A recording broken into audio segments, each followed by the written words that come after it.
Vamos a ver un pasaje y lo vamos a proclamar según la versión Reina Valera 1960. Y verá que se dirige a un grupo de personas y dice: humillaos bajo la poderosa mano de Dios. Y lo hacemos de manera personal. Y decimos, nos humillamos. ¿Lo entiende? Es nuestra manera de decir que creemos en la palabra, que la tomamos con seriedad, que la practicamos en nuestras vidas. Entonces, con la ayuda de Dios, sabiendo que está aquí en este momento, diremos: nos humillamos, pues, bajo la poderosa mano de Dios, para que Él nos exalte cuando fuere tiempo, echando toda nuestra ansiedad sobre Él, porque Él tiene cuidado de nosotros. Somos sobrios y velamos, porque nuestro adversario, el diablo, como león rugiente, anda alrededor, buscando a quien devorar, al cual resistimos firmes en la fe, sabiendo que los mismos padecimientos se van cumpliendo en nuestros hermanos en todo el mundo, mas el Dios de toda gracia, que nos llamó a su gloria eterna en Jesucristo, después que hayamos padecido un poco de tiempo, Él mismo nos perfeccionará, afirmará, fortalecerá y establecerá. A Él sea la gloria y el imperio, por los siglos de los siglos. Amén.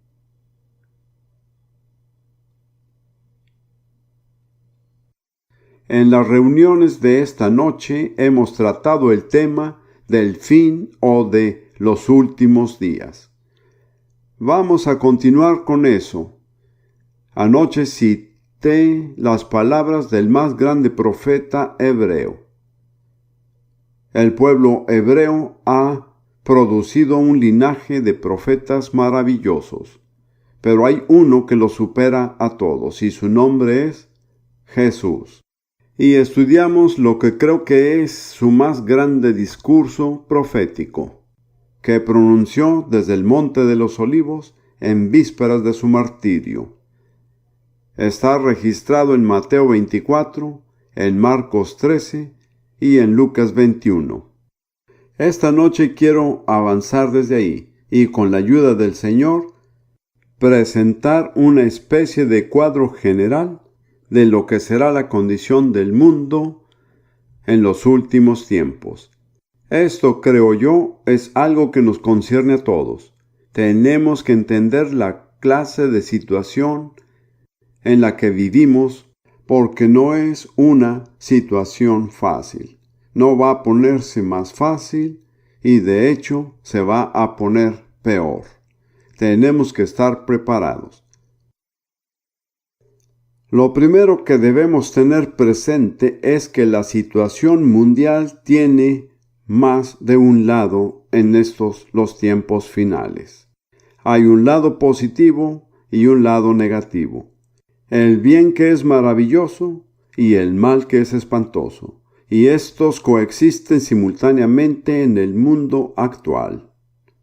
Debemos considerar ambos, porque de lo contrario daríamos una impresión parcializada de la condición del mundo y de la situación que enfrentamos. Podemos hablar solamente de lo bueno y dar a las personas la impresión no realista de optimismo, la cual se hará pedazos cuando enfrenten la realidad. O podemos hablar sobre todo lo malo y dejar a las personas con un sentimiento desesperado. Recuerdo que hace unos años enseñaba sobre la necesidad de orar por nuestro gobierno. Y una querida dama se me acercó al final y me dijo: hermano Prince, ¿acaso la Biblia no enseña que todas las cosas van a empeorar cada vez más? Yo dije: no, yo creo que enseña que algunas cosas irán de mal en peor y algunas cosas van a ser cada vez mejor. Yo soy una de las cosas que van a mejorar. Esa es la actitud que quiero impartirle a usted.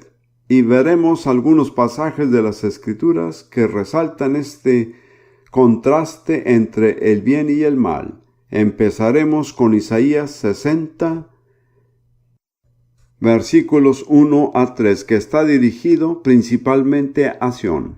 Su mensaje final se dirige al pueblo judío, pero tiene un mensaje para todos los creyentes. Isaías capítulo 60, versículos 1 al 3.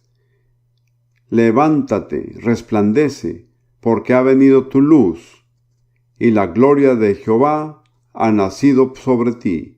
Porque he aquí que tinieblas cubrirán la tierra, y oscuridad las naciones, mas sobre ti amanecerá Jehová, y sobre ti será vista su gloria. Y andarán los gentiles o las naciones a tu luz, y los reyes al resplandor de tu nacimiento. Hay un contraste muy claro. Por un lado, la gloria del Señor sobre su pueblo, atrayendo incluso a los gobernadores de las naciones, y por otro lado, una profunda oscuridad que cubre los pueblos de la tierra. Quienes han viajado y observan la situación del mundo actual, creo que estarán de acuerdo con que las tinieblas se han hecho más espesas. Es una densa oscuridad, pero en medio de ella, de lado a lado con las tinieblas, está la luz resplandeciente de la gloria de Dios sobre su pueblo. No tenemos que desanimarnos por las tinieblas, sino ser realistas frente a ellas. Enfrentamos el desafío del mal como nunca antes ha enfrentado la humanidad desde los días de Noé.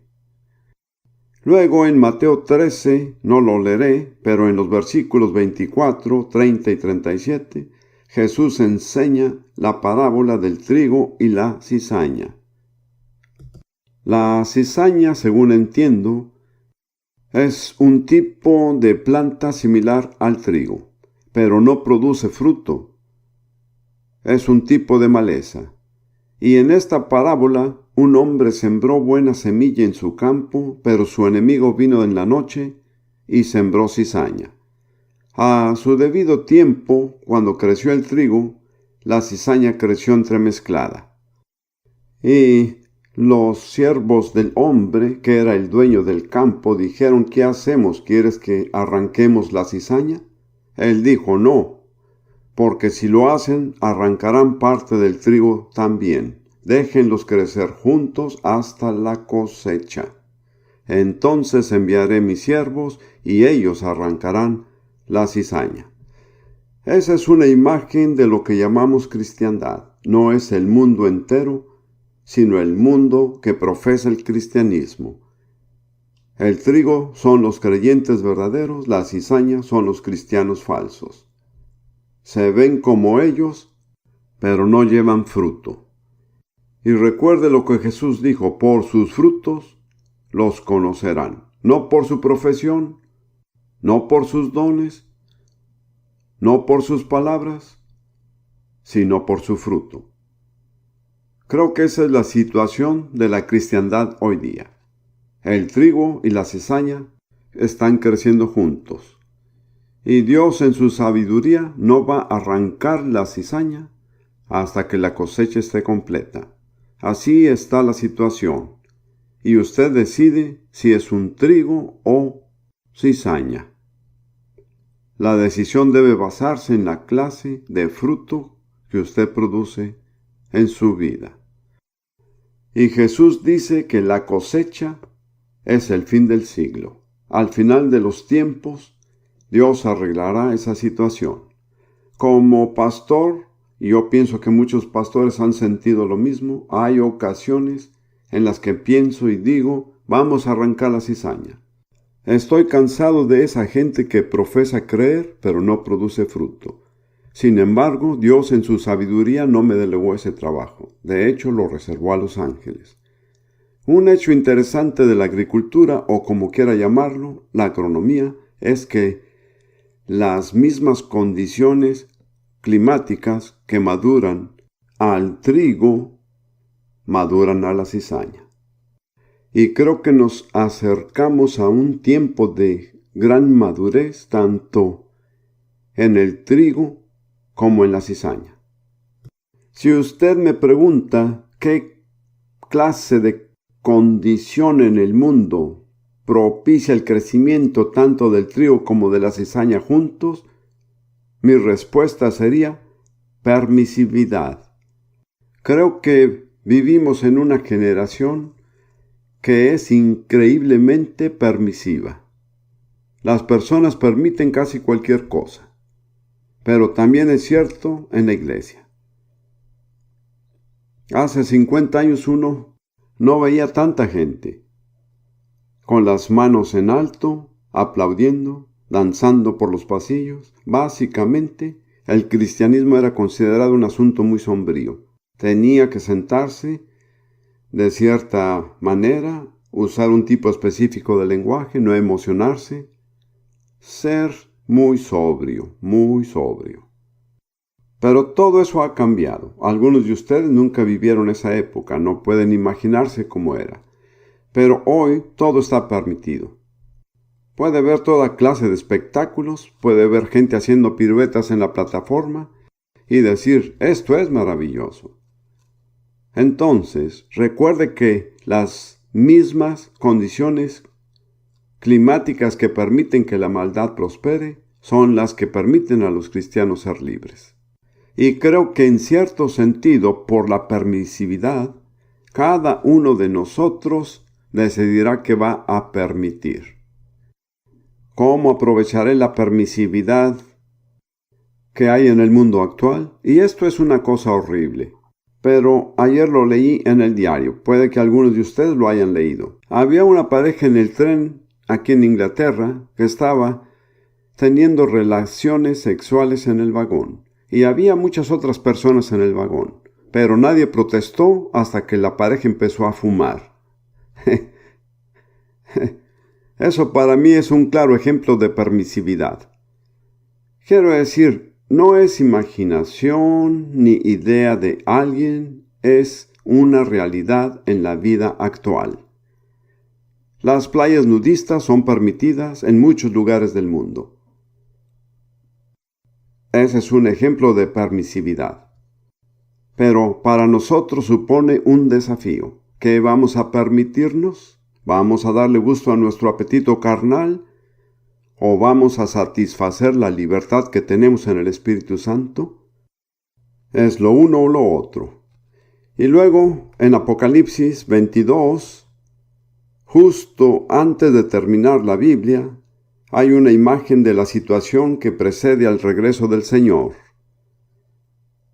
Leemos estas palabras. Apocalipsis 22. Leeremos algunos versículos empezando en el 7. Jesús dice, He aquí, vengo pronto. Bienaventurado el que guarda las palabras de la profecía de este libro. Ahora, en ese contexto, sigue en el versículo 10.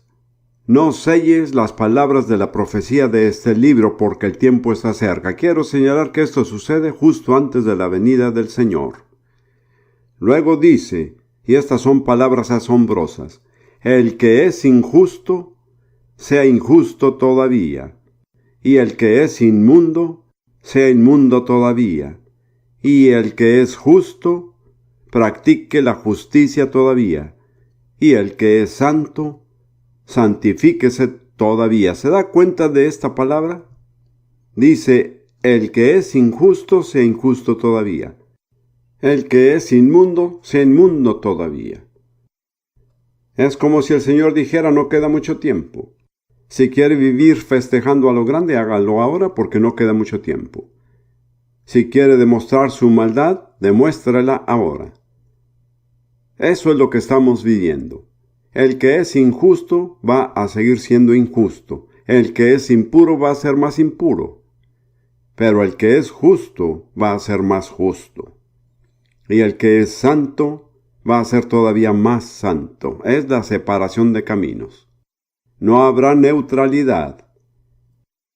Nadie se quedará sentado en una cerca. He comentado a veces que cuando el Espíritu Santo visita una iglesia, una de las cosas que hace es electrificar la cerca y nadie puede quedarse sentado. Nuestras iglesias de hoy están llenas de personas sentadas en la cerca. No se sabe si están a favor o en contra, pero eso no va a durar. Tiene que haber una separación de caminos. Y creo que hay un principio implícito que se ilustra en la vida de Abraham. Solo leeré un versículo en Génesis 15.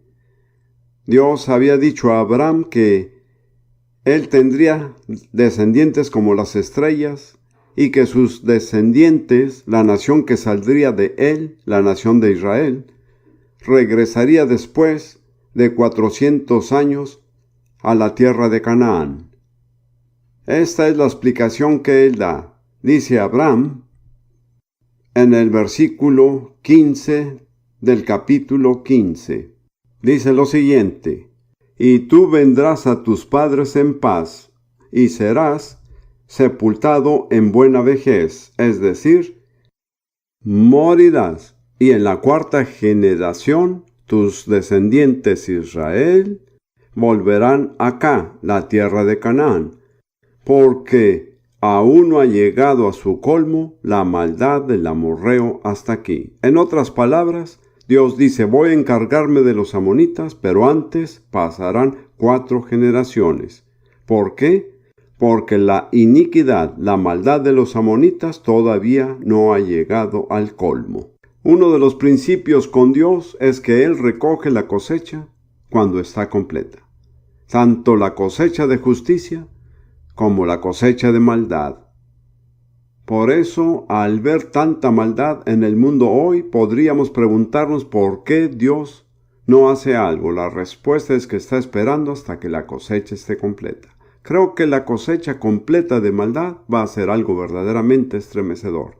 Si no tenemos fe en Dios, si no nos damos cuenta de que Dios simplemente espera el momento de recoger la cosecha, nos desalentaremos y perderemos nuestra fe. En particular, concerniente a este período, quiero citar unas palabras de Jesús en Lucas capítulo 17, versículos 26 y 28. En el versículo 26 Jesús dice: como fue en los días de Noé, así también será en los días del Hijo del Hombre. Los días del Hijo del Hombre son los días que preceden inmediatamente al regreso de Jesús. Y luego dice también en el versículo 28, asimismo como sucedió en los días de Lot. Entonces Jesús dice: la condición del mundo al final del siglo será similar a la que fue en los días de Noé y en los días de Lot. Tenemos una medida de referencia muy específica y bíblica. Quiero que miremos brevemente lo que enseña la Biblia acerca de los días de Noé y de los días de Lot. Quiero señalar un total de 6 características distintivas de ese tiempo. Busquemos primero en Génesis 6, que describe lo que Dios hace en los días de Noé. No vamos a leer el contexto, sino que iremos directo al pasaje que es relevante. En primer lugar, Génesis 6, versículos 1 al 4. Aconteció que cuando comenzaron los hombres a multiplicarse sobre la faz de la tierra y les nacieron hijas, que viendo los hijos de Dios, que las hijas de los hombres eran hermosas. Ahora, en el contexto y en comparación con otros pasajes, es muy claro que los hijos de Dios eran los ángeles. Que viendo los ángeles que las hijas de los hombres eran hermosas, tomaron para sí mujeres, escogiendo entre todas. Y la actitud del Señor fue: no contenderá mi espíritu con el hombre para siempre, porque ciertamente él es carne, mas serán sus días 120 años.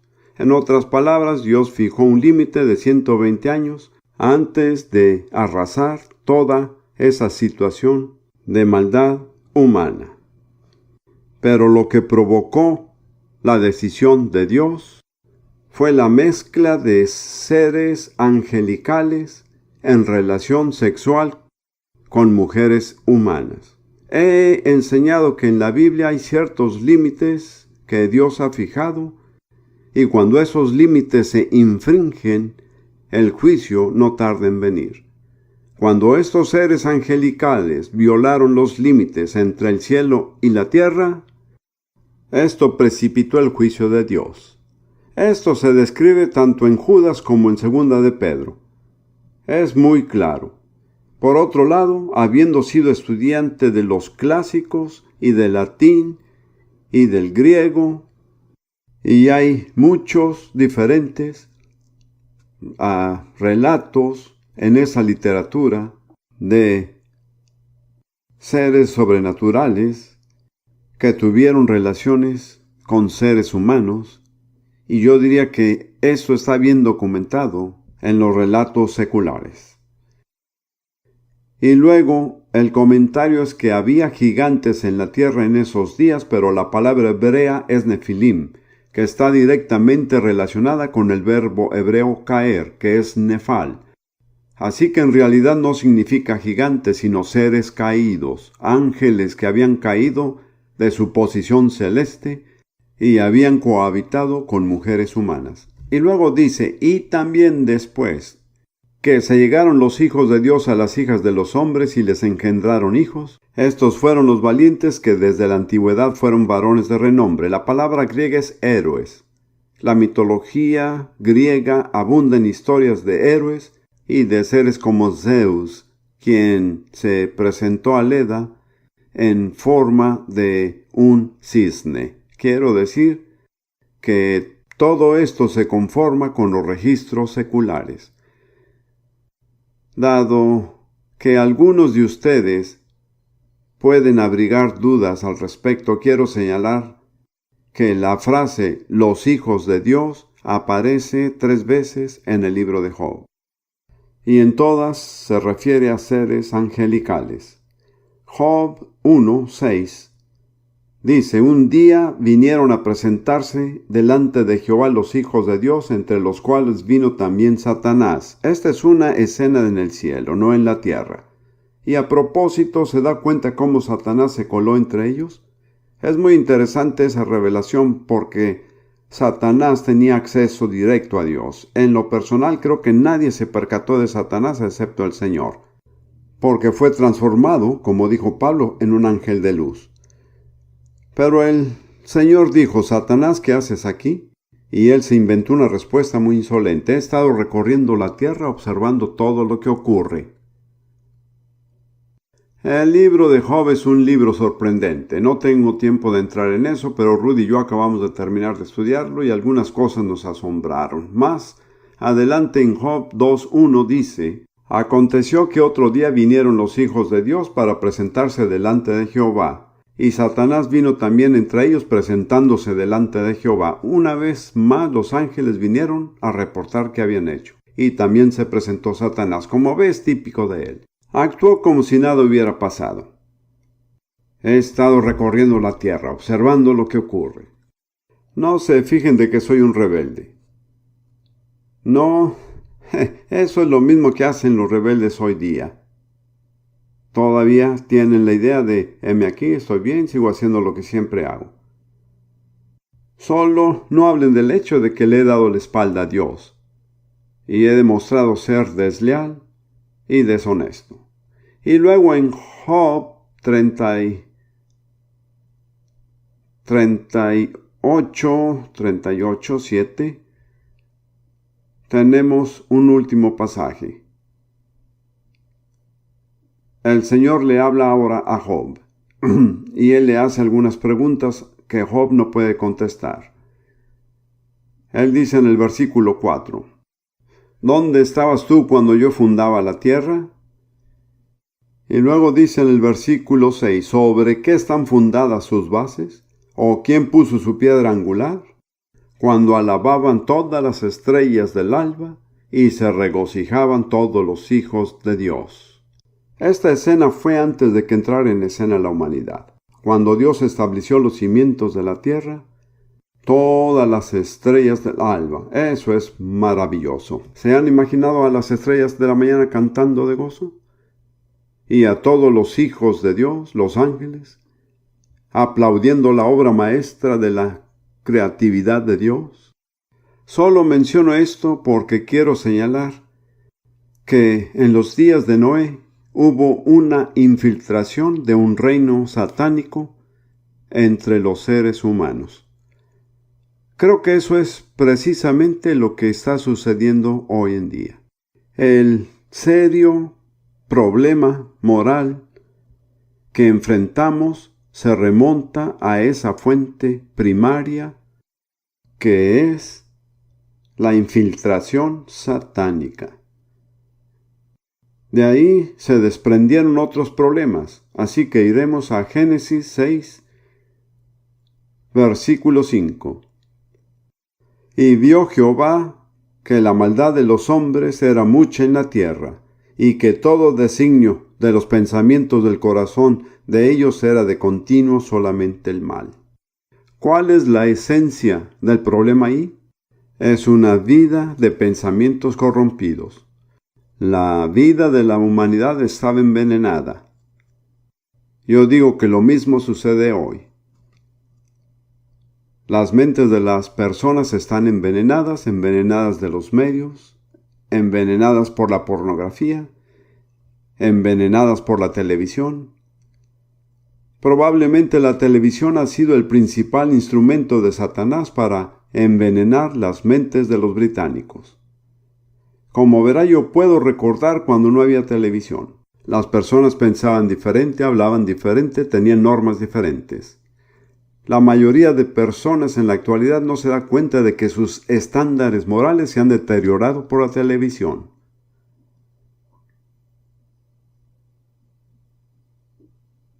Yo le digo a la gente, digo a propósito de esto, si usted quiere realmente tener una experiencia con el Señor y ser un cristiano realmente eficaz, solo hay dos cosas que tiene que intercambiar.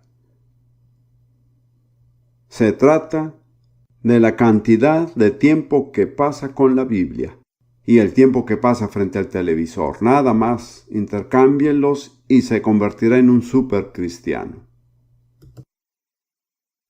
Pero no puede pasar horas frente a un televisor y ser un cristiano victorioso. Es absolutamente imposible.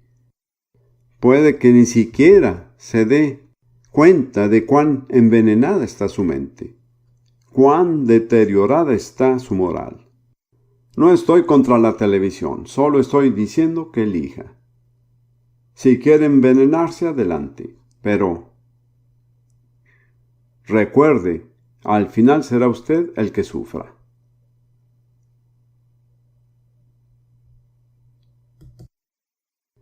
Quiero que vea cuán relevante es el paralelo entre los días de Noé y los días en que vivimos. En Génesis 6, versículo 11, encontramos otro aspecto de los días de Noé. Y se corrompió la tierra delante de Dios, y estaba la tierra llena de violencia. Es extremadamente similar a nuestro mundo actual, que está lleno de violencia. Casi en todos los países, los Estados Unidos, Gran Bretaña y un sinnúmero de otras naciones, la violencia es normal. Las personas han cambiado su forma de pensar. Si no obtengo lo que deseo, usaré la violencia para conseguirlo. La gente no pensaba así hace 50 años en este país. El problema con la mayoría de ustedes es que no tienen un referente con qué compararlo, pero yo sí. Puedo recordar cuando un ladrón que robaba el bolso de una dama aparecía en los titulares de los diarios. Hoy, eso nos parece nada. Si un ladrón rompe nuestro auto, la policía dice, ¿por qué no aseguró su auto? Aceptamos la violencia como la norma. Cada vez que viajamos, pasamos horas mientras se examina cada pieza de equipaje en busca de bombas u otra clase de material destructivo. ¿No era así en los primeros vuelos de avión? ¿Conoce la pequeña parábola de la rana en el agua? Si pone a una rana en agua hirviendo, saltará de inmediato. Pero si pone a una rana en agua y poco a poco calienta el agua, se quedará ahí hasta que muera quemada. Eso es lo que hace Satanás. Él no nos lanza en agua hirviendo, sino que calienta el agua lentamente hasta que nos mata.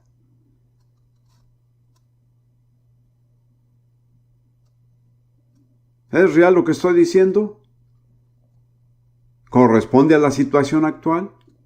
Creo que sí. Y hay una declaración más en Génesis 6, versículo 12. Y miró Dios la tierra, y aquí que estaba corrompida, porque toda carne había corrompido su camino sobre la tierra. Ese es el lenguaje bíblico para referirse a la corrupción sexual. Toda forma de relacionarse sexualmente se había vuelto corrupta. Era inmoral, no natural, perversa. En esto también dicen que en los Estados Unidos, y no creo que estas estadísticas sean exactas, dicen que 1 de cada 4 niños en los Estados Unidos una de cada 5 niñas ha sido abusada sexualmente. Y 1 de cada 5 niños también. Es algo que casi se acepta como parte de la vida actual.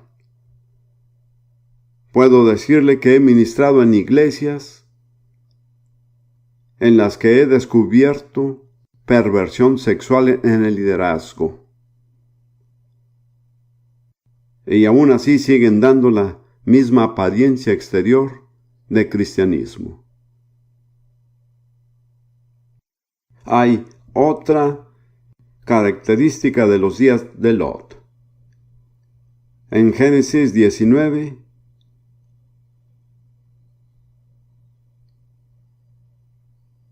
versículos 4 y 5. Usted recuerda la historia. 2 ángeles llegaron a Sodoma, y Lot, como hombre justo, los recibió en su casa y los hospedó. Pero todos los hombres de Sodoma, y no algunos hombres, sino todos los hombres de Sodoma, dijeron: sácalos, queremos tener sexo con ellos. Esto dice en el versículo 4, pero antes que se acostasen, rodearon la casa los hombres de la ciudad, los varones de Sodoma, todo el pueblo junto, desde el más joven hasta el más viejo, y llamaron a Lot y le dijeron: ¿dónde están los varones que vinieron a ti esta noche? Sácalos para que los conozcamos. La NIV dice: para que podamos tener sexo con ellos. La ciudad entera estaba entregada a la homosexualidad. Además eran violentos. Lo mismo es cierto hoy. En San Francisco, si usted se opone al homosexualismo, su vida está en peligro. Los homosexuales ya no se aíslan con timidez, se andan sin rodeos, son arrogantes, desvergonzados, violentos, exactamente como eran en los días de Lot. Cuán exacta es la Biblia. Otra vez debo decir que hace 60 años, cuando yo tenía 17, no hubiera creído que sucederían las cosas que veo actualmente en Gran Bretaña. Y yo no era cristiano. Simplemente crecí en una familia británica normal. Como ves, realmente temo que a muchos de ustedes el diablo les ha estado calentando poco a poco el agua. Y están felices sentados en agua de la que habrían saltado inmediatamente si los hubieran lanzado ahí directo. Enumeremos las 6 características de los días de Noé y de Lot. Número 1. Infiltración satánica de un reino satánico. Esa fue la raíz de todos los problemas. Número 2. Imaginaciones o pensamientos corrompidos. Número 3. Violencia. Número 4. Corrupción y perversión sexual. Número 5. Homosexualismo agresivo y desvergonzado. Como fue en los días de Noé y en los días de Lot, así será en los días del Hijo del Hombre. Jesús fue un verdadero profeta. Todo lo que él dijo se ha cumplido y se está cumpliendo exactamente. Él nunca exageró, nunca cometió un error. Hay otra característica de los días de Noé y de Lot que Jesús mismo señaló. La encontramos en Lucas 17, versículos 26 al 28. Como fue en los días de Noé, así también será en los días del Hijo del Hombre. Comían, bebían, se casaban y se daban en casamiento, hasta el día en que entró Noé en el arca, y vino el diluvio y los destruyó a todos. Asimismo, como sucedió en los días de Lot, comían, bebían, compraban, vendían, plantaban, edificaban. Mas el día en que Lot salió de Sodoma, llovió del cielo fuego y azufre y los destruyó a todos. Y observe que la palabra todos está en ambos pasajes. Hay 4 pares de actividades que Jesús menciona: comer y beber, casarse y darse en casamiento, comprar y vender, edificar y plantar. ¿Son pecaminosas?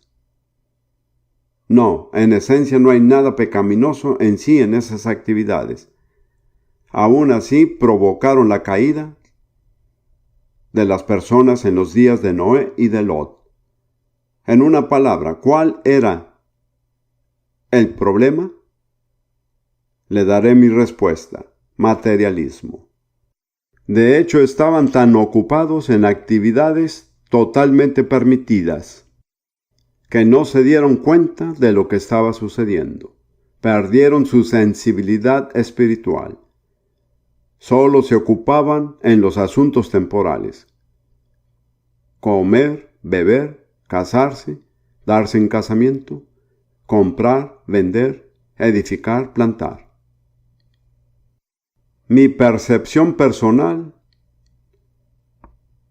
es que los peligros más grandes que amenazan a los cristianos en estos días, mencioné uno ayer, mencioné uno hoy. El que mencioné ayer es el engaño. El que menciono hoy es el materialismo. Creo que el materialismo y el engaño derribarán a más cristianos que el comunismo o el ateísmo jamás lo hicieron. El peligro sutil es que no lo vemos. Nuestros sentidos están debilitados y solo vivimos para los asuntos temporales. Pablo dijo algo extraordinario en 1 Corintios 15. Él dijo: si en esta vida solamente esperamos en Cristo, somos los más dignos de conmiseración de todos los hombres. ¿Cuántos creyentes están aquí que en verdad tienen esperanza solo en este mundo, cuya visión no va más allá del mundo?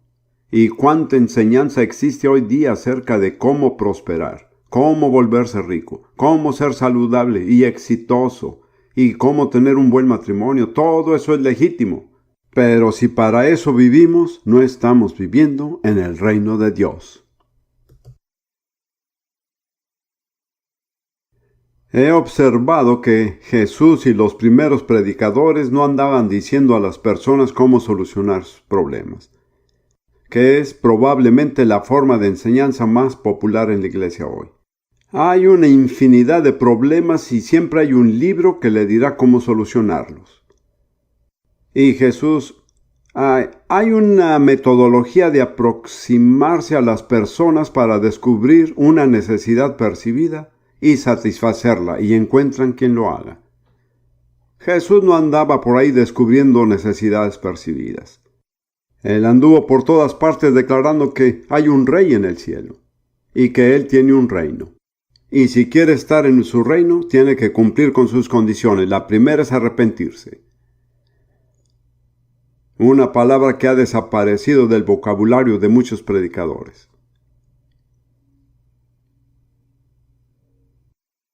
Espero que esté logrando despertarlo.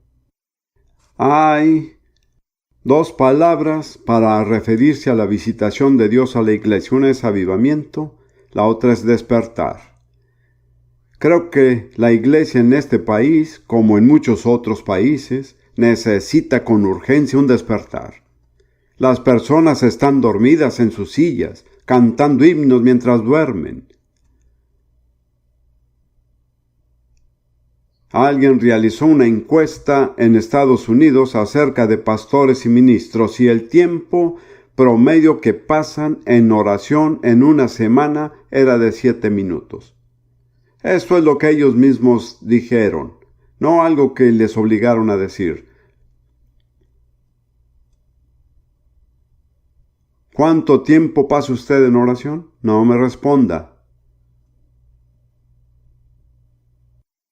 Pregúntese a usted mismo.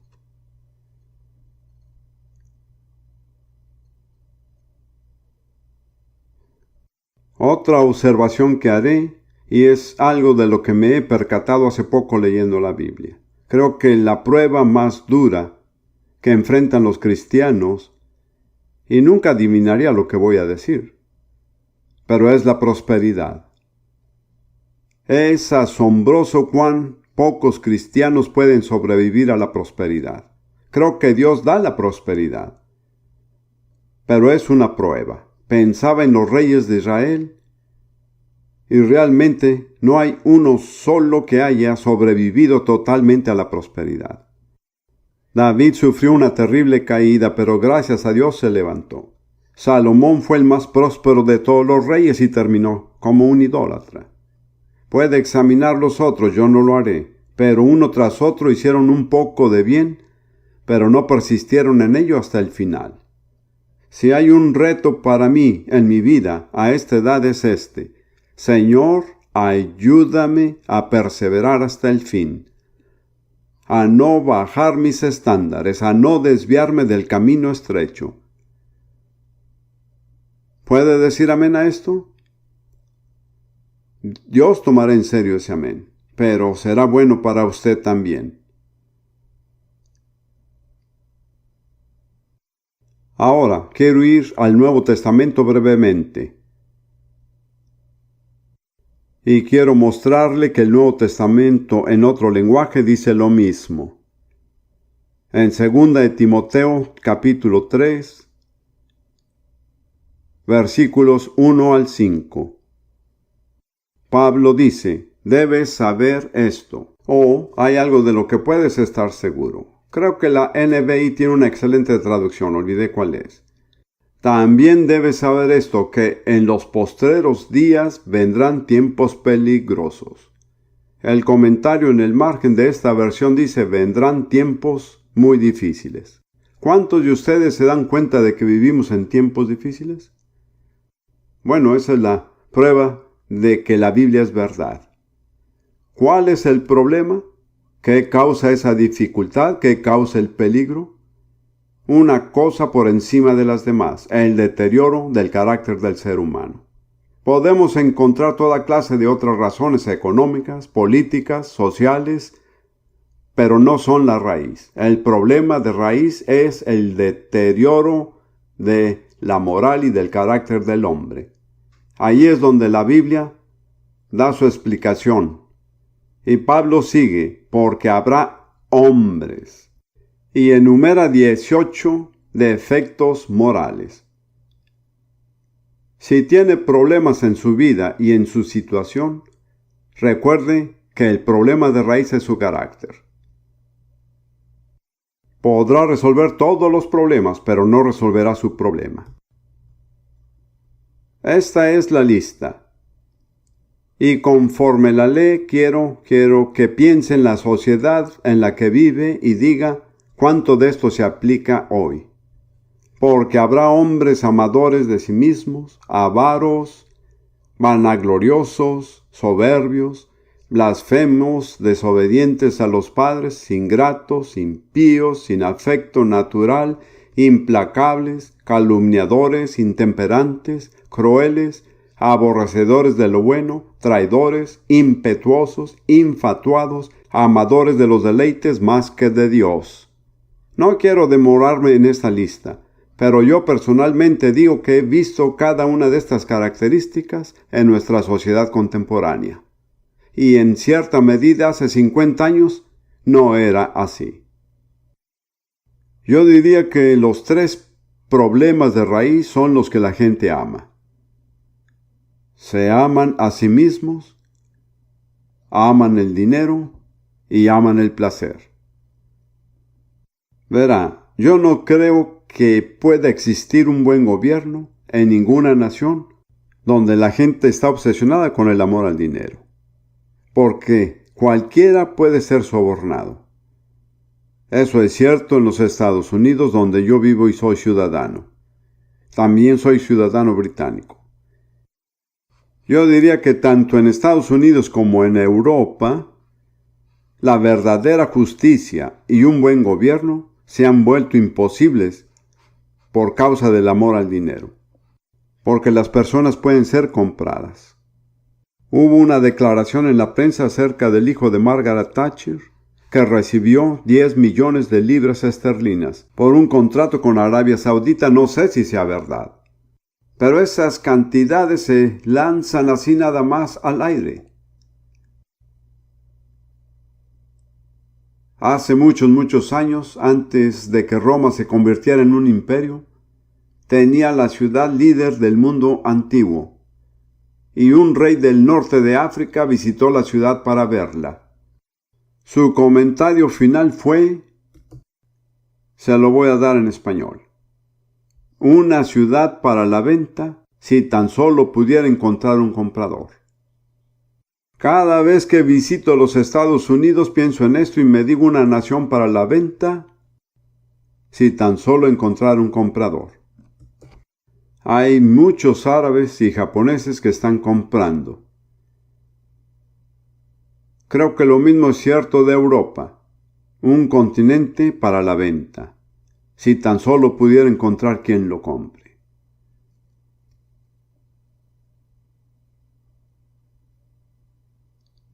Y luego la declaración final es: amadores de los deleites más que de Dios. La afirmación más impresionante es la que sigue: que tendrán apariencia de piedad, pero negarán la eficacia de ella. Y cuando Pablo usa la palabra piedad, no pudo haberla usado para algo aparte de quienes profesan ser cristianos. De modo que las personas aquí descritas no son ateos, ni personas de otras religiones, son personas que profesan ser cristianos. Tienen una forma de piedad, pero no hay lugar para ese poder.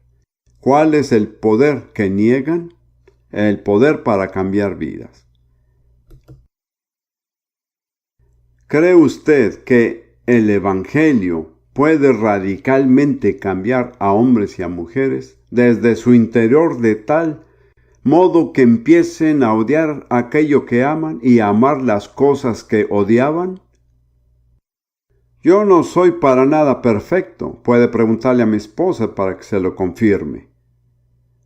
Pero en 1941, al final del mes de julio, en un hotel en North Bay, Scarborough, tuve un encuentro personal con el Señor Jesucristo. No tenía conocimiento doctrinal alguno. No era más que un anglicano ignorante. No me puede decir lo contrario porque estuve demasiado tiempo en ello para darme cuenta. Pero Dios bendiga a los anglicanos. Y doy gracias a Dios por lo que recibí de mi trasfondo anglicano, un conocimiento básico de la Biblia. Fue como una semilla que fue plantada y quedó durmiente, pero cuando cayó agua germinó instantáneamente. Pero lo que estaba diciendo es que tuve un encuentro con Jesús. No sabía nada de la salvación, no sabía nada de lo que era nacer de nuevo. Pero fui cambiado, totalmente, radicalmente, de manera permanente. No fui hecho perfecto. Todavía no soy perfecto. Pero me convertí en alguien totalmente diferente. Y ese es el poder del Evangelio para convertir a las personas en algo completamente diferente a lo que son por naturaleza. Ese es el poder que se niega en la iglesia hoy día. Toleramos a los homosexuales porque pensamos, pobres, ¿qué pueden hacer? La verdad es que Dios puede cambiar a los homosexuales. Y a muchos otros. No elijo particularmente a los homosexuales. Si alguien me preguntó hace unos años en un programa radial qué piensa de la homosexualidad, yo dije, pienso que es un pecado como cualquier otro. Jesús salva del pecado, no en el pecado, sino del pecado. Él cambia los corazones y las actitudes, los motivos y los deseos de las personas. Yo recuerdo que antes de ser salvo escuchaba de vez en cuando acerca de personas que tenían reuniones de oración. Y pensaba, ¿qué se le ocurre a la gente orar? ¡Qué extravagante a gastar una hora hablando con Dios! Pero después de ser salvo, la reunión que más disfrutaba era la reunión de oración. Fui salvo a través de los pentecostales. Ellos sabían que no era pentecostal, pero me trataron con mucha bondad. Un día me llevaron a una reunión de oración y temían que yo me incomodara. Pero déjeme decirle que yo incomodé la reunión. Porque cuando el Espíritu de Dios vino sobre mí, yo empecé a reír. Me reí con fuerza y por mucho tiempo. ¿Cuántos de ustedes saben lo que es reírse en el Espíritu Santo? No hay nada más refrescante que eso. Ruth y yo estábamos orando hace unos días en nuestra cama, como hacemos de costumbre, y la risa se apoderó de Ruth, es decir, rió durante 10 minutos con mucha gracia.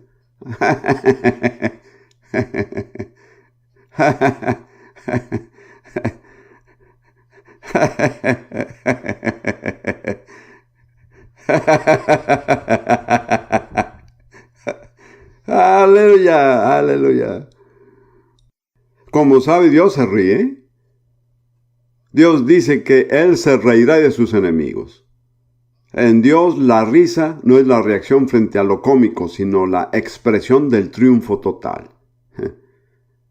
¿Quién puede concebir la estupidez de algunos seres creados que se atreven a desafiar al gran creador del universo entero? Quiero decir, es risible.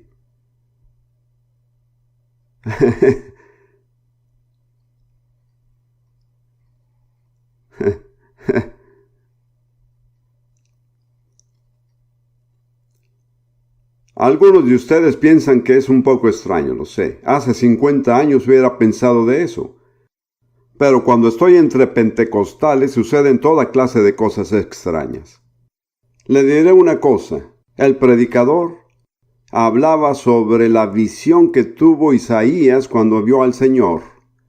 Y sus labios fueron tocados con una brasa, etc. Pero él era uno de esos predicadores que no se ceñían a un tema.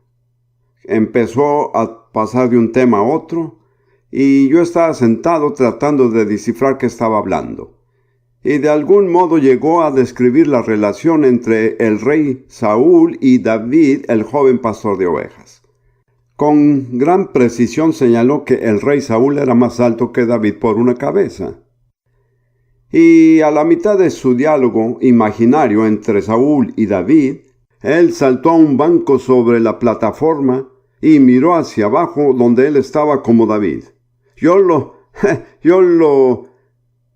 lo seguía con atención cuando, en medio del diálogo, como el rey Saúl, el banco se colapsó y él también.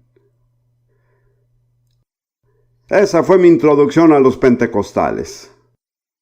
Con mis antecedentes académicos de la Universidad de Cambridge como estudiante de latín y griego, pero ¿sabe qué? Yo no podía entenderlo, pero sabía que lo que ellos tenían era real. Y sabía algo más que yo no lo tenía.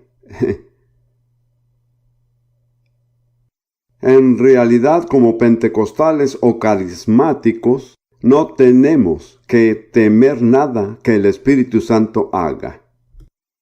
Cuando es fingido y es carnal, es ofensivo.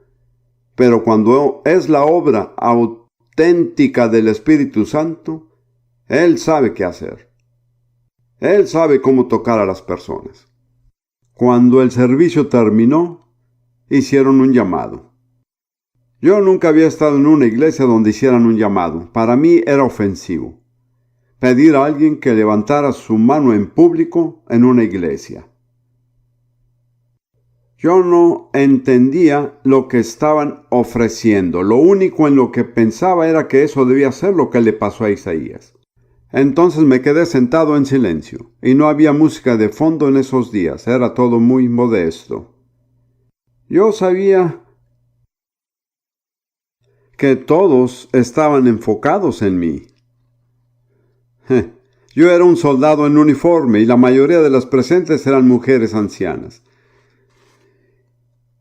Y mientras estaba en ese silencio paralizante, hubo dos voces audibles que me hablaron. Una dijo: si levantas tu mano delante de todas estas ancianas y eres un soldado uniforme, vas a verte como un tonto. Pero la otra voz dijo: si eso es algo bueno, ¿por qué no puedes tenerlo? No podía responder, y no tenía idea de lo que iba a suceder. Ese silencio me apenaba. De repente ocurrió el milagro. Mi mano derecha se levantó en el aire y yo supe que no la había levantado yo. Por eso me asusté.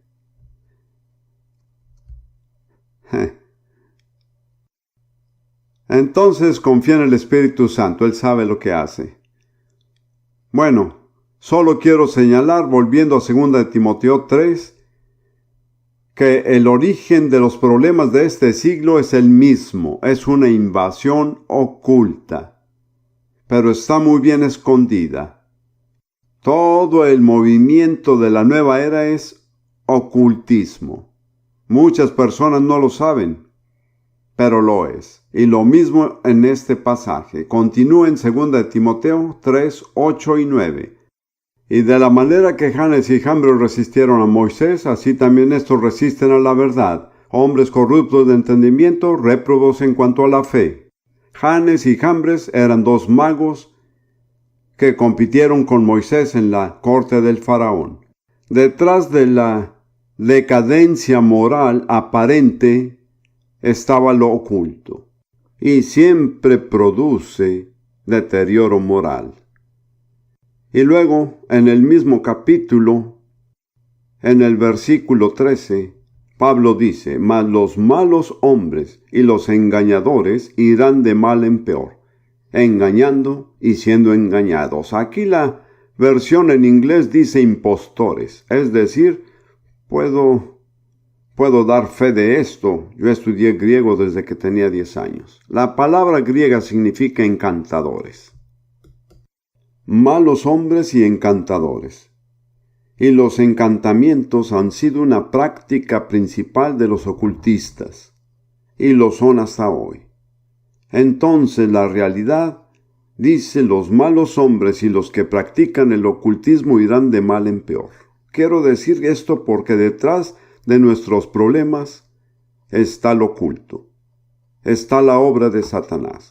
Y muchos de ustedes podrán ser liberados en un servicio mañana.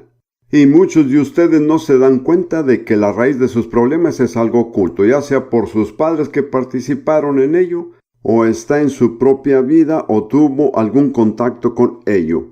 Y mientras no trate con ello cara a cara, no podrá resolver su problema. Bien, hemos hablado de lo malo, hemos hablado de las tinieblas, pero gracias a Dios que hay otro lado, el lado de la luz, del bien y de la bendición. Quiero hablar de eso. De nuevo, miramos a los días de Noé, pero esta vez lo veremos como se describe en Hebreos capítulo 11, versículo 7. Esta es la otra cara de Noé. Por la fe, Noé, cuando fue advertido por Dios acerca de las cosas que aún no se veían con temor, preparó el arca en que su casa se salvase, y por esa fe condenó al mundo, y fue hecho heredero de la justicia que viene por la fe. Quiero que vea esto. En medio de toda la maldad estaba este hombre Noé, que tenía una relación personal e íntima con Dios. Dios podía hablar con él, y él podía oír a Dios y recibir advertencias proféticas, y Dios le reveló lo que iba a suceder en la tierra y le mostró qué hacer al respecto. Quiero sugerir a todos nosotros, a mí mismo, que Noé es un modelo para nosotros. Él es la clase de persona que debemos ser en estos días malos, en estos días de Noé. Quiero señalar unas pocas características de Noé, que son, creo yo, todo un ejemplo para nosotros. Volvamos a Génesis 6, versículo 7. Y dijo Jehová: raeré de sobre la faz de la tierra a los hombres que he creado, desde el hombre hasta la bestia y hasta el reptil y las aves del cielo, pues me arrepiento de haberlos hecho. Hay unos maravillosos peros en la Biblia. Y el siguiente versículo empieza con un maravilloso pero. Ya conoce Romanos 6:23, que es un maravilloso pero, pues la paga del pecado es la muerte. Pero el regalo que Dios da es la vida eterna en Cristo Jesús nuestro Señor. Y aquí Dios dice que ha decidido arrasar con toda criatura viviente, pero el versículo 8 dice: pero Noé halló gracia ante los ojos de Jehová. Él no era bueno para ser preservado, pero halló gracia. La gracia supera todo lo que pudiéramos ganar. Ganarse algo no es gracia. Lo que se recibe por la gracia no se puede ganar. El problema con muchas personas religiosas es que se limitan ellos mismos a lo que piensan que pueden ganar, y nunca entran en la gracia de Dios. La gracia ha sido definida como el favor gratuito e inmerecido de Dios. Usted no lo merece, pero lo puede recibir. ¿Cómo? ¿Por medio de qué? Así es. Rudy y yo tenemos un pasaje bíblico: porque por gracia sois salvos por medio de la fe, y esto no de vosotros, pues es don de Dios, no por obras, para que nadie se gloríe, porque somos hechura suya, creados en Cristo Jesús para buenas obras, las cuales Dios preparó de antemano para que anduviésemos en ellas. Efesios 2, 8, 10. Es por gracia, por medio de la fe. Aunque él no lo merecía, pero él creyó, y su fe le fue contada por justicia. Así que lo primero acerca de Noé es que halló gracia. Lo segundo, en el versículo 9, es que Noé caminaba con Dios. Tenía una relación personal diaria y constante con Dios. Hay dos hombres que sobresalen antes del diluvio: Enoc y Noé. De ambos se dice que caminaron con Dios. ¡Qué privilegio caminar con Dios! Tener comunión diaria con Dios. Tener esa relación con Él le revela cosas. Le muestra lo que debe evitar y los peligros que se avecinan. Y le muestra cuánto lo ama. Hay una bella canción, no recuerdo con exactitud la letra, pero dice: tú no te ves como yo te veo, dice Dios. Pero cuando caminas con Dios, Él empieza a mostrarle la forma como Él lo ve realmente.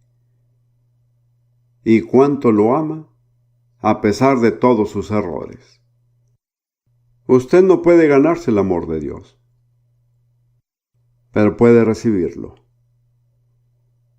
Y también descubrimos de Noé lo que se dice de él en 2 de Pedro 2:5, que era pregonero de justicia. No era simplemente un hombre que vivía una vida sin hacer daño a nadie, sino que proclamaba la justicia de Dios. Y luego dice en Génesis 6, versículo 14 a 22, que él fue encargado de construir el arca. Era un constructor. Y las dimensiones del arca eran increíbles. Su largo era de 300 codos, que equivale a casi 140 metros. Su ancho 50 codos, unos 22 metros. Su altura 30 codos, casi 10 metros. No era algo pequeño lo que tenía que construir. No era un proyecto para hacer en su tiempo libre. Es algo que debió consumir toda su energía y su tiempo. Además tenía una familia, una esposa y 3 hijos casados. Eso suma 8 personas. Mi cálculo es que se necesitó el trabajo de al menos 8 personas para construir esa arca. Si conoce el Oriente Medio, las mujeres hacían el trabajo de acarrear la leña y los hombres el de carpintería. Mi conclusión es esta, y se aplica también a nosotros. Las personas que se salvaron en el arca fueron las que trabajaron para construirla. No creo que tenga derecho a esperar salvarse si no ha hecho nada para trabajar en su salvación. No hay pasajeros en el arca. Yo no creo que habrá pasajeros en la salvación de Dios. Tiene que hacer algo para demostrar que cree. No la puede ganar. No es por obras, sino por fe.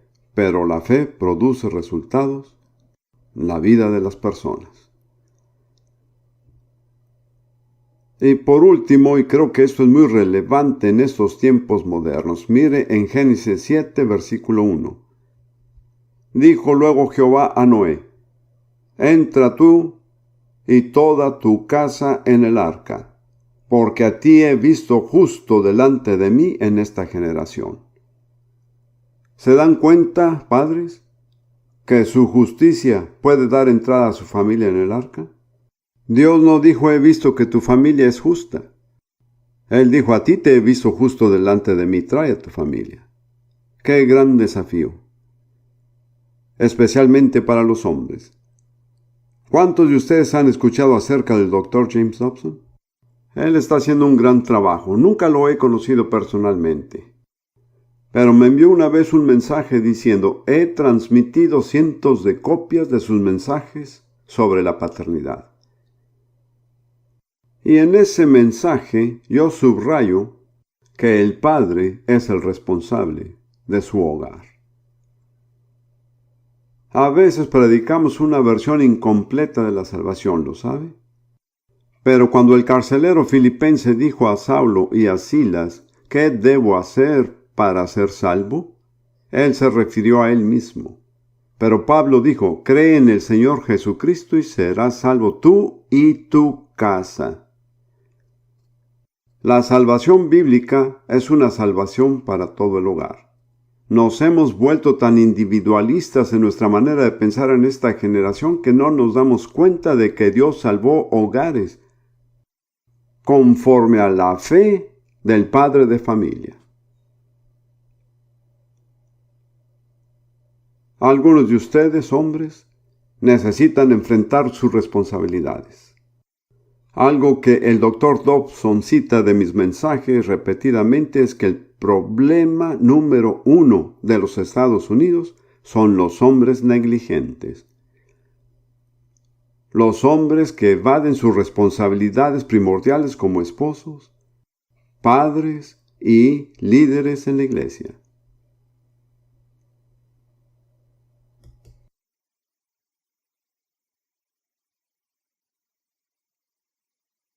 Para concluir, quiero mirar un último aspecto positivo del cuadro. En Hechos capítulo 2. ¿Cuántos saben a qué voy a referirme? Y esto sucederá. Hechos 2 son las palabras de Pedro en el día de Pentecostés. Y no voy a dar el contexto. Pero esto dice Hechos 2, versículos del 17 al 21. Y sucederá que en los últimos días, dice Dios, que derramaré de mi espíritu sobre toda carne. Y vuestros hijos y vuestras hijas profetizarán, vuestros jóvenes verán visiones, y vuestros ancianos soñarán sueños. Y hasta sobre mis siervos y sobre mis siervas en aquellos días derramaré de mi espíritu y profetizarán. Y daré prodigios arriba en el cielo y señales en la tierra, sangre y fuego y vapor de humo. El sol se convertirá en tinieblas y la luna en sangre antes de que venga el día del Señor grande y manifiesto. Y sucederá que todo aquel que invoque el nombre del Señor será salvo. La característica distintiva de los últimos días es un derramamiento sin igual del Espíritu Santo sobre toda carne. Cuando empezó el movimiento carismático, yo era un pentecostal confirmado. Pero descubrí que Dios estaba derramando su Espíritu Santo sobre bautistas y luteranos. Yo dije que no entendía esto, pero Dios me mostró que Él había dicho toda carne. Aún los bautistas tienen carne. Y los luteranos y anglicanos y los musulmanes y los hindúes. Dios va a seguir visitando a toda la raza humana con un derramamiento soberano del poder y la gloria sobrenaturales del Espíritu Santo. Esas son buenas noticias. Creo que Dios está en el proceso de hacerlo, pero creo que mucho más está por venir, y vendrá con mucha rapidez. Cuando el poder del mal aumenta en todas partes y de todas formas, Dios en su misericordia está preparado para dotarnos con un poder mayor. Necesitamos un poder espiritual que es más grande que todas las fuerzas de tinieblas. Jesús dijo acerca del bautismo en el Espíritu Santo: recibiréis poder, dunamis, cuando haya venido sobre vosotros el Espíritu Santo, y me seréis testigos. Jesús no permitió que sus discípulos salieran y empezaran a predicar antes de que fueran dotados de poder sobrenatural. Es contrario al orden divino. Pero usted puede recibir poder sobrenatural. Dios está derramando su espíritu sobre toda carne. Los que se pusieron de pie anoche para alinearse con el plan de Dios, si nunca han recibido sobrenaturalmente el poder del Espíritu Santo, lo necesitan ahora.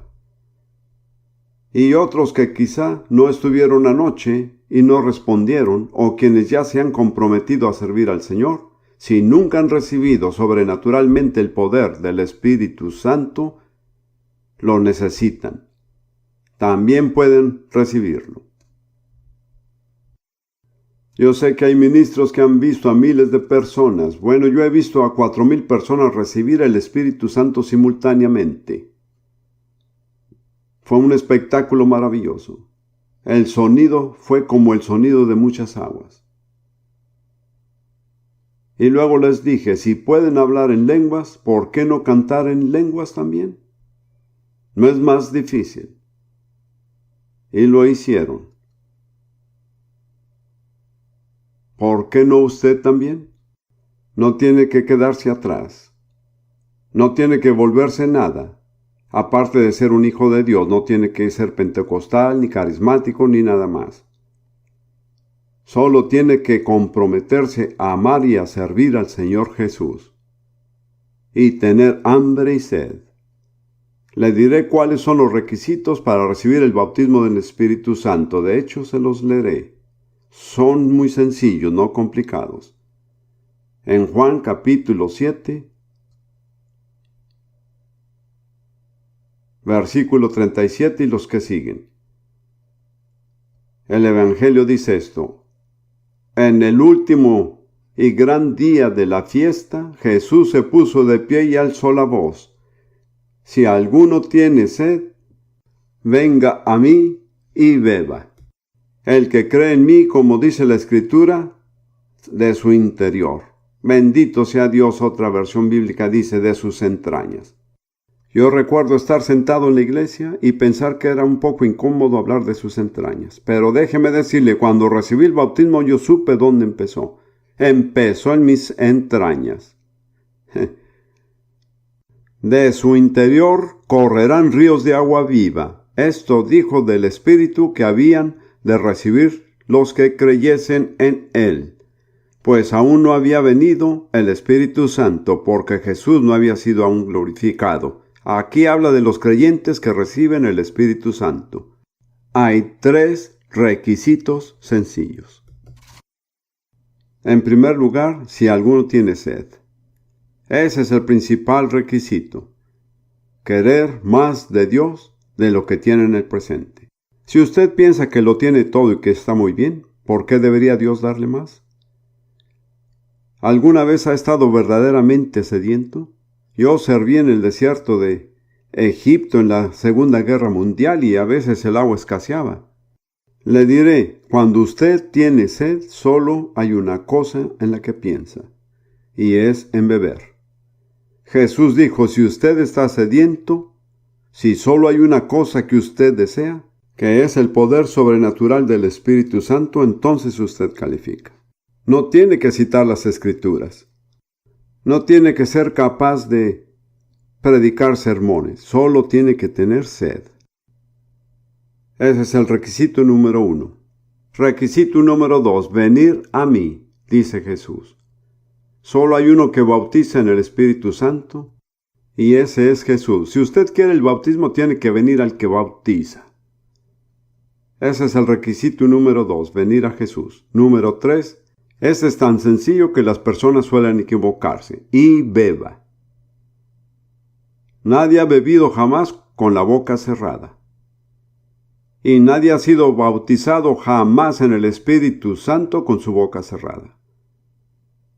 Beber es recibir algo en su interior por un acto de su voluntad y de sus músculos. Así es como recibe el Espíritu Santo. Puedo decir honestamente que he visto a miles de personas recibir al Espíritu Santo, pero nunca he visto que alguien haya llegado al punto de beber y no lo haya recibido. Pero he visto personas que han sido demasiado religiosas para abrir su boca y beber, y no lo recibieron. Es un don, no lo puede ganar, no tiene que ser lo suficientemente bueno. Puedo recordar los días del movimiento pentecostal cuando la gente decía, he estado esperando 25 años. Tal vez esperaron hasta que murieron. Usted no tiene que esperar. La espera terminó el día de Pentecostés. El Espíritu Santo fue dado. Punto. Así es. Y cuando usted ha bebido, empiezan a ocurrir milagros. Ese pequeño sorbo se convierte en ríos, no un río, sino ríos de agua viva, y brotan de su entraña a través de su garganta y salen por su boca.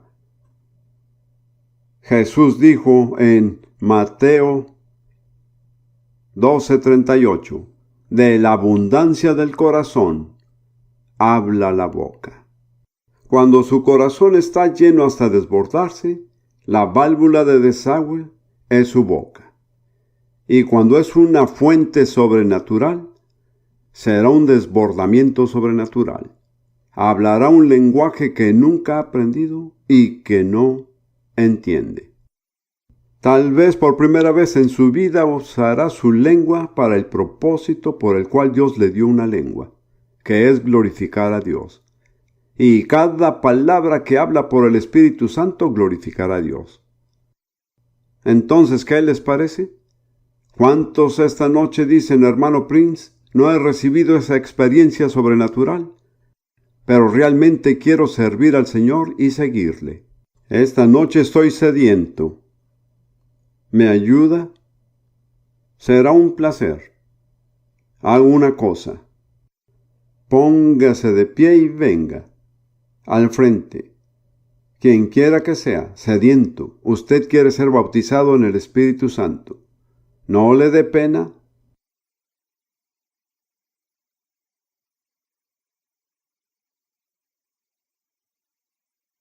Y recuerde, es por fe, no puede merecerlo. pero puede confiar en lo que Jesús dijo. Voy a guiarlo en una oración muy sencilla. Y quiero que la repita después de mí, frase por frase. No tomará mucho tiempo. Pero recuerde, usted no está orando.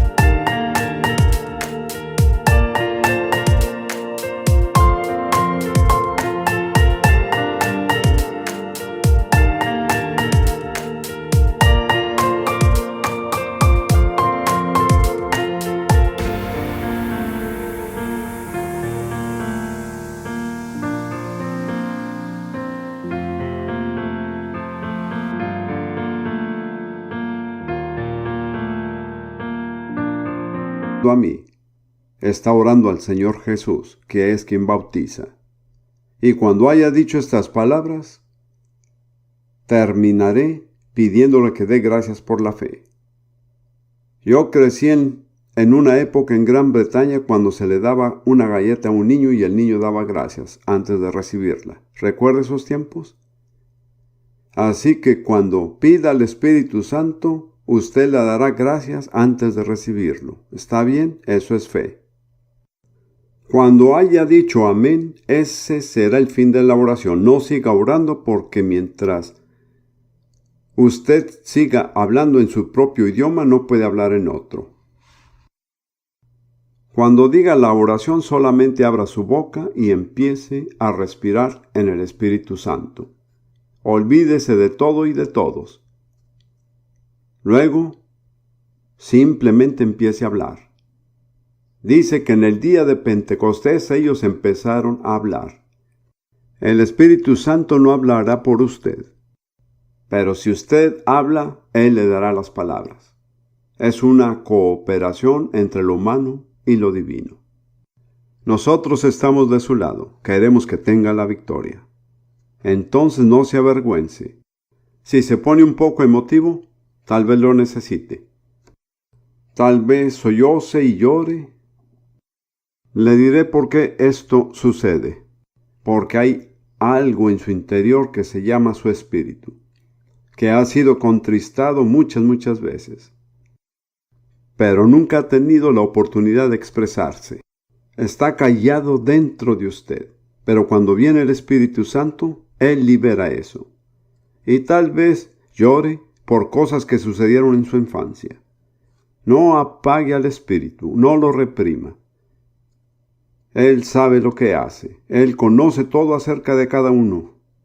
Él conoce todos sus problemas. Él conoce los sucesos tristes de su vida, los felices, las cosas malas. Y Él no tiene nada en contra suya mientras usted confía en su perdón. Así que voy a empezar guiándolo en una oración para reconocer a Jesús y recibir su perdón. Tal vez ya lo ha hecho antes, pero no sobra hacerlo de nuevo. Estas son las palabras que quiero que diga. No está orando a mí. Señor Jesucristo, yo creo que tú eres el Hijo de Dios y el único camino a Dios, que moriste en la cruz por mis pecados y resucitaste de los muertos. Te pido perdón por todos mis pecados. Me aparto de todos mis pecados y me vuelvo a ti, Señor Jesús, para recibir misericordia y perdón. Creo que tú me perdonas y recibo tu perdón. Ahora vengo a ti como el que bautiza en el Espíritu Santo. Señor, estoy sediento. Quiero recibir de ti. Creo que tú derramarás tu Espíritu Santo sobre mí. Y me dispongo a recibir todo lo que tienes para mí. Te entrego mi lengua, el miembro de mi cuerpo que no puedo controlar. Pero por medio de tu Espíritu Santo, puedes tomar control de mi lengua y darme un nuevo lenguaje para adorarte y glorificarte. Por la fe te doy ahora gracias por esto. En el nombre de Jesús. Amén. Ahora empiece a recibir. Algunos de ustedes ya están recibiendo. Ese es el momento en que tiene que empezar a hablar. Usted puede hablar en susurro con su respiración, pero conviene que hable de tal modo que pueda escucharse. Si alguien no sabe cantar, ese soy yo. Ni siquiera podía cantar el himno nacional cuando era un niño, pero en el espíritu puedo cantar. No sé cómo, pero lo hago. ¿Por qué no hacerlo usted? Cante en lenguas. Gracias Jesús, gracias Señor, gracias Señor, gracias Jesús. Bendito tu nombre, te adoramos Señor, te adoramos Señor Jesús. Tú eres digno de nuestra adoración. Tú eres digno de ser alabado. No hay nadie como tú, Señor. Tú eres la estrella resplandeciente. Tú eres la rosa de Sharon. Tú eres, Señor, toda nuestra adoración. Amén, amén, amén. Solo quiero decir una cosa. No guarde su emoción. Si quiere llorar, hágalo, porque está recibiendo liberación. Esto le ayudará por el resto de su vida. Amén.